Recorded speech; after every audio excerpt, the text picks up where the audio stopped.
Hi hello అండి అందరికీ నమస్కారం అండి ఫ్రెండ్స్ మన వీడియోలోనే టాపిక్ వచ్చేసి కాంట్రాక్ట్ అవుట్సోర్సింగ్ ఉద్యోగులకు సంబంధించి మరొక ముఖ్యమైన అప్డేట్ అయితే రావడం జరిగిందండి. అయితే ఇందుకు సంబంధించిన పూర్తి వివరాలు అయితే మన వీడియోలో తెలుసుకుందామండి. వీడియో మాత్రం పూర్తి వరకు చూడండి ఫ్రెండ్స్, అప్పుడే మనకి పూర్తి సమాచారం అయితే తెలుస్తుంది. ఇక లేట్ చేయకుండా టాపిక్లోకి వెళ్ళిపోదాము.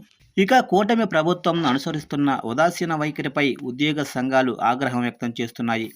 12వ పీఆర్సీ కమిషన్ను వెంటనే ఏర్పాటు చేయాలని, తక్షణమే ఐఆర్ అంటే మధ్యంతర భృతి ప్రకటించాలని డిమాండ్ చేస్తున్నాయి.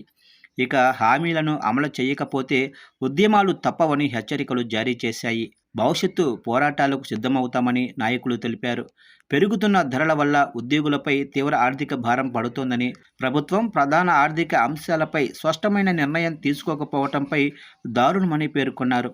నాయకులు బుధవారం చిత్తూరులోని రెవెన్యూ భవన్లో విలేకరులతో మాట్లాడుతూ కూటమి ప్రభుత్వంపై నిరసన స్వరం వినిపించారు. ఉద్యోగులకు ఎన్నికల సమయంలో ఇచ్చిన హామీలను పట్టించుకోవడం లేదని నిలదీశారు. కాంట్రాక్టు అవుట్సోర్సింగ్ ఉద్యోగుల క్రమబద్ధీకరణ ఊసి ఎత్తకపోవడంపై జేఏసీ నేతలు మండిపడ్డారు. తక్షణమే ప్రభుత్వం స్పందించి తమ హామీలను నిలబెట్టుకోకపోతే రాష్ట్ర వ్యాప్తంగా నిరసనలు తప్పవని ఏపీ జేఏసీ అమరావతి నేతలు సైతం హెచ్చరించారు.